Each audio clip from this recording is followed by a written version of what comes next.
Kung napapansin nyo itong branches na guys, no? Yan. So napaka-straight siya, no? So kung lalagyan ito ng wire guys, is mahirapan din tayo kung paano siya natin i-bend, no? So para natin siya, mahila natin siya guys.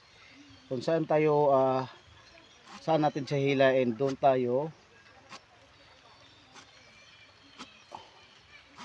Yan, makakat guys. Para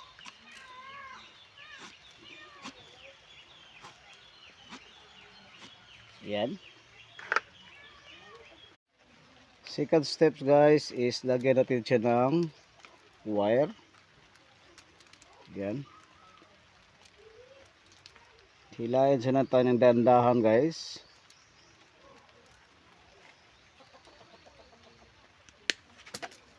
Yan.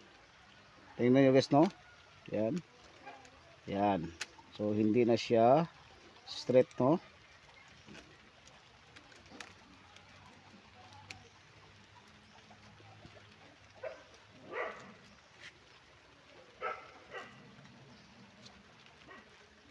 So dito sa wire guys,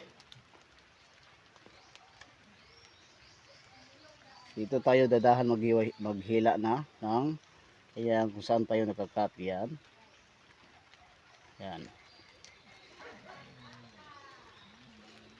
Dapat dandahan lang guys para hindi siya maputol. Okay.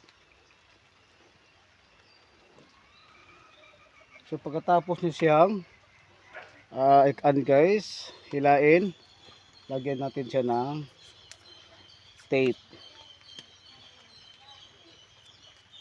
Ayan, lagyan natin ng tape para hindi makapasok yung tubig guys.